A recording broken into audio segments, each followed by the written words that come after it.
guys, it's Meg. What's up? What's poppin'? Welcome to the podcast. Lately, it seems that whenever you see a trailer for a movie or previews to a new show, it always says, based on the book. But why? Because I don't know about you, but I feel like there has been this resurge of adaptations happening, especially lately. I feel like whenever I'm on Instagram or TikTok, it's always so-and-so is getting adapted into a book. So-and-so is getting adapted into a TV show, and it's crazy. And I wonder why, and we have a couple sources. The first source we have is actually a YouTube video, and it is, why do so many books become movies? And it was from the Epic Reads channel, and the video was originally posted March 4th of 2022. And it's honestly only 7 minutes and 20 seconds. I highly recommend. It was so informative. It was heavily focused on fantasy books, though. I will say that. So the whole beginning of the film video, YouTube thing, it was talking about the history of film, but it said that French magician George, I forget how to pronounce this already, Millet created the first adaptation of a book, which was Cinderella in 1899, and it was a silent film that was only 8 minutes long. He then also produced Sleeping Beauty, which he renamed The Kingdom of Fairies, which was said to be very popular and extreme for his time. Then it was referencing the Lord of the Rings trilogy as an example of a book to film adaptation that was extremely successful. Then it answered the question that I think everyone's always wondering is, why are so many adaptations happening lately? And now that I've learned this, I'm like, wow, that actually makes so much sense. It is because adaptations come with a built-in audience. The author's already done the work. There's already a fan base, so they're just profiting off of a fan base.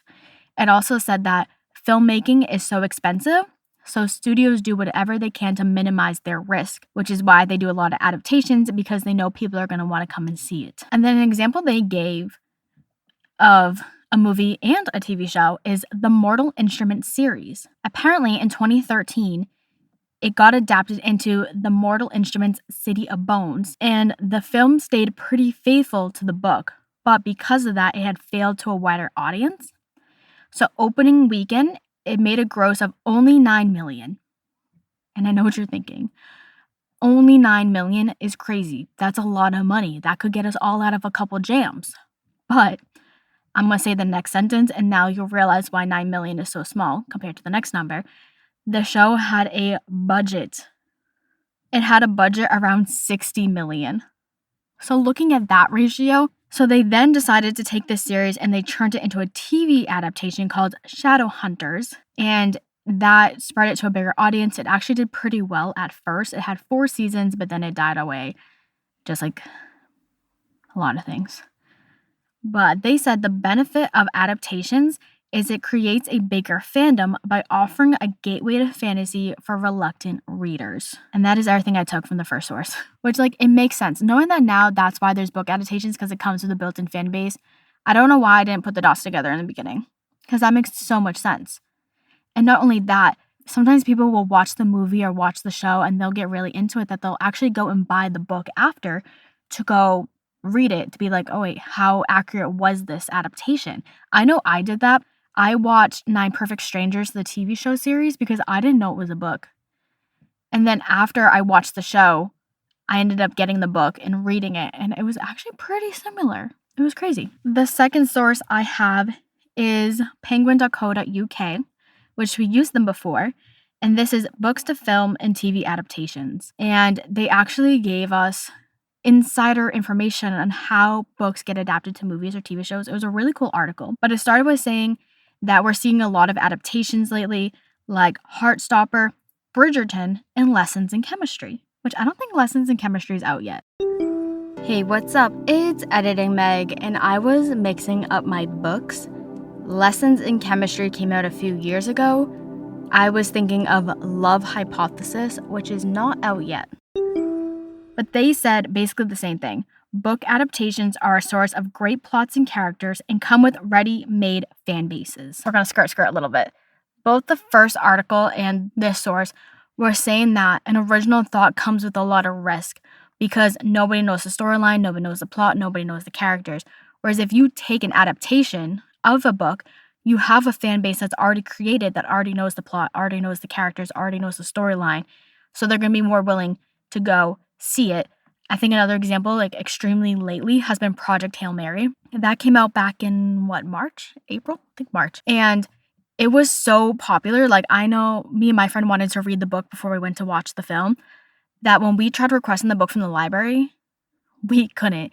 There was a huge, actually, let's pull Libby up right now. I'm going to see if there's still a huge wait. Because when I tried to read the book beforehand, the wait was so long, it was like months out, that I ended up just going to the store and buying the book. Where's Libby? Boop, boop, boop, boop, boop. I'm going to look at Project Hail Mary. Oh, you can borrow it now from one of the libraries. I don't want to borrow it. How do I view the options? No. Okay, here we go. So because I have multiple library cards on Libby, some of them are actually available right now. But one of them, there's a 14-week wait. One of them, two of them actually have a several months wait for this book. Yeah, like this one library there's 38 copies in use. There's 15 people waiting for copy and 555, that's an angel number, people waiting in total. So it's still so popular that people are still waiting to read this book before the movie came out. And I feel like the movie did a really good opening weekend. Let's actually skirt. And we're going to look this up. How much money did Project Hail Mary make opening weekend? Okay, so according to people.com, made a $80.6 million at the domestic box office in its opening weekend. I feel like that speaks for itself. So then this article, did I even finish reading? I did finish reading. It gave 4 questions to get us into the industry, to know more about it. So they said the first question is, which books translate well to film and TV? So they gave examples again. Apparently, Normal People by Sally Rooney is very close to the script. Like, it's very close to the book. Then they gave the example of The Girl on the Train, where they actually made some changes for it. But they said a hooky, original concept, great characters, and specific stories that would appeal to international audiences are some of the things that they look for. They were also saying something about an IP, looking into that. I didn't understand that. It got very businessy, and I wasn't really sure what they were saying. The second question they have is, how do producers know what books are out there? So it was saying that some production companies actually have dedicated book scouts. That is their job to look to see what's trending, what's popular, or what would make a good adaptation. And then it was basically saying that there's a lot of relationships and connections between production companies and producers and literacy agencies and publishers. The next question says, what does optioning mean? Now, from what I could understand, because again, it was very businessy, is basically producers buy the rights of a book for a specific period of time, and then they start working on it. They'll start trying to figure out the cast, they'll start writing a script, they'll start getting the little details done with, but then they just keep buying the rights of the book, also known as optioning, if that's right. They just keep renewing it. And then the last thing that they said is, how much is an author involved in the TV or film adaptation? And they basically said it depends on the author and the production company. They were saying some authors who have a screenwriting play background are heavily involved with it, whereas some people might just be used to ask a question here or there. And that is everything I took from the sources. But now we're going to talk about my little 2 cents, rounding this segment back in, of my thoughts on TV show adaptations. Actually, right now, I'm recording this super early. I'm recording this on May 8th, and Netflix just launched Remarkably Bright Creatures, and I'm so excited. That was one of my favorite books of a couple years ago. I still think about it to this day. I gave it 5 stars. I do recommend the audiobook. People said the physical book isn't as good. I loved the audiobook. I thought it was so good. And they just adapted it into a movie, and I'm so excited. I'm actually going to go watch it after I record this. So I will come here in editing, Meg, to let you know my thoughts on it. Let me tell you about Remarkably Bright Creatures, the movie. 100% recommend. It was so good. It followed the storyline pretty true. It did leave out some parts. Some of them I was like, okay, that's fine. Because the core of the story really is about Tova and Cameron and the octopus, how they're all connected. And so they did represent that very well. There was one storyline with Cameron that was in the book way more than in the movie. In the movie, it was literally a 30-second scene that I kind of wish they did a little bit more with that. But other than that, it was so good. I literally was crying at the end. I was sobbing. It was great. Go listen to the audiobook and then go watch the movie. Thank you for that. I hope it was good and I hope it was true to the book. I will say, when I first saw who they casted, it did not match the vision in my head of the characters when I was listening to the book. And I feel like that is the worst, is when the author doesn't really fully describe what the character looks like, so you put in your mind what they look like. And then when they do get casted, you're like, oh, that's not how I imagine them at all. But I've been seeing a lot of interviews of them, and I'm kind of liking it. I kind of understand the casting choices now. Hopefully, I feel that way after watching the film. But I feel like this happens a lot. Like, a lot of books lately. And that's the thing with like TVs and movies, is they're just coming out now saying based on the book of blah blah blah. I feel like in the past, like, there was this movie I just recently watched. It was called My Cousin Rachel. At the end in the credits is where they put based off the book. I had no clue it was a book adaptation when I was watching it. But I feel like that has changed recently. Like, I feel like in the past, they would just create the movie and then at the end in the credits put based on the book. Whereas I feel like now they're fronting with that. They're like based on the book. And I think it is, honestly, like, I know I keep referencing Book Talk and BookTube and Book whatever, but I think they really are changing the industry. I think these creators are talking about books, getting people hyped up, creating their own book clubs and whatever. And I think that is starting this research and wanting to read and wanting to be into books. And I love it. I'm here for it. I will say, though, I have a very toxic thing where I try to read the book before the movie. And I bought 2 books now that I have yet to read that are based on stuff. So a couple of years ago, I bought Apples Never Fall, Apples from the Tree. It's something by Leanne Moretti. If editing Meg can come in here. The book is called Apples Never Fall by Leanne Moretti. Yeah, that book. I bought that book years ago because they made it into an Apple TV series, I want to say. And the only reason why I bought it was because she's the same author as 9 Perfect Strangers, and I loved that adaptation. So I was like, oh, let me buy the book so I can read it. Do you think I've read it? No, it's still sitting on my bookshelf. And then recently, I bought A Man Named Ove by Frederick Bachman, which is the movie A Man Named Otto with Tom Hanks. They changed the name of it. I really want to read the book. I read another book by Frederick Bachman that I loved, but that's my worst fear, is sometimes I find authors and I love them and I'll read a book by them and give it 5 stars, and then I read another book by them and it's awful. It's like written by a different author and you're like, what happened? What else? Oh, here's something very big about book and TV show adaptations, is I used to be a firm believer in the book is always better, until I've had 2 situations now where I actually liked the movie better than the book. I know, crazy. But first example is there's this book called A Halloween Party by Agatha Christie. Don't get me wrong, we love Agatha Christie here. But that is probably one of the worst books I've ever read by her, all because of one character. It ended up being Tina Fey's character in the movie. I can't remember her name, but basically she's the best friend of the detective. And we're going to put best friend in quotation marks. She's the most annoying character I've ever read in my entire life. All this character does in the book is talk about apples. And now it's a crime, like, murder mystery book. So, that happened. And she's literally in the scene where said activity happened, talking about apples. All different types of apples. And she's like, what do you like? Do you like Granny Smith apples or do you like green apples? Here's the difference between the apples. And it's like, sis, no one cares about your damn apples when there is a body in the room. But they changed that and they made that into a movie. The movie was called A Haunting in Venice. They did make her character have an apple fixation, but it wasn't that prominent. And I'm going to say something very controversial right now. Prepare yourselves. Take a seat if you're not sitting. I liked the movie better than the book. I would actually rewatch A Haunting in Venice. I would never reread A Halloween Party. I can't do it. It was just so bad, that one character. And then the other example is very recent. This is also going to be very controversial. Sit back down. Project Hail Mary. I liked the movie better. I said it, I liked the movie better. The thing I didn't like about the book is the chapters were over 20 pages long. That's the thing about me. I don't like long chapters.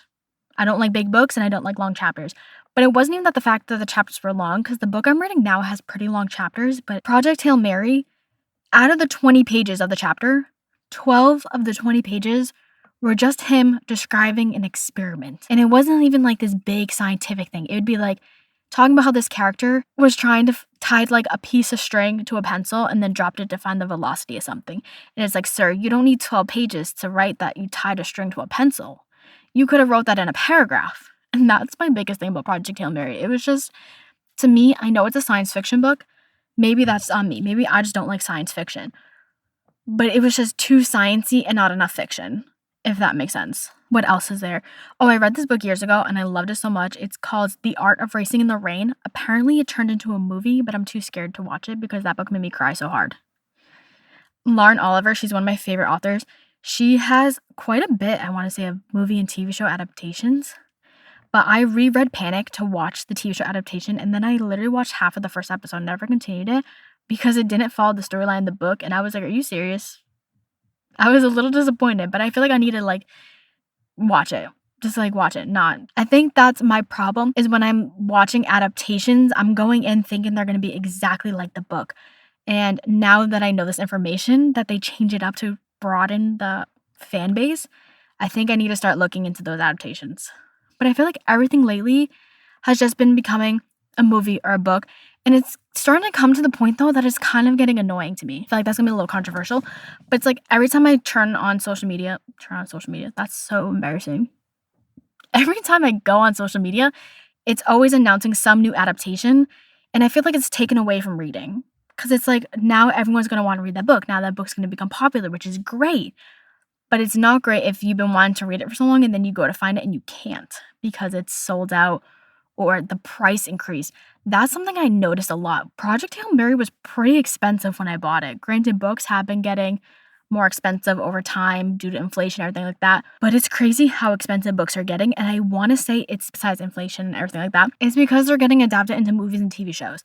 I think that is part of the reason why books are getting so expensive is because they know people are going to buy it regardless because they want to read it before it comes out. Well, I feel like readers will want to read it before it comes out. I feel like people who don't read often do the opposite. They'll watch the movie and be like, oh, maybe I'll go read the book now. Which again, another reason why to increase the price of it. But that is my 2 cents. Before we skirt, we're going to end this episode with an affirmation. We're using the From the Heart affirmation by Anna Stark. Before the affirmation, I wanted to include this because I did recently watch the Lord of the Flies mini-series. Now, I did not reread Lord of the Flies. I keep wanting to mispronounce that book. I did read it before. I don't remember if it was middle school or high school, but I have read that before in the past, and I did not reread it to watch this series, but I did just jump into this series, and it was really good. I will say the last episode 4, I did cry during that. I apparently cry over everything lately, but it was really good. I want to say it was pretty true to the book, but again, I don't remember 100% the book because I read it so long ago. But I did like the little series. So let's cue some ASMR shuffling that's never ASMR shuffling, but maybe one day will be. But what do you guys think of all these books and TV show adaptations? I mean, they've been around for so long. You have Lord of the Rings, you have Harry Potter, you have Percy Jackson. So it's not a new concept. It's definitely been happening. I just feel like it's been an excessive amount lately. I feel like no one's having original thoughts anymore. It's just we're adapting everything. And it's could it also be because our attention spans are really bad? Or could it be AI? Is AI killing our creativity? There's so many questions I have. Got one. I don't like that one. We're going to pull a second one because I'll tell you what that one is, but I'm not a fan of that one.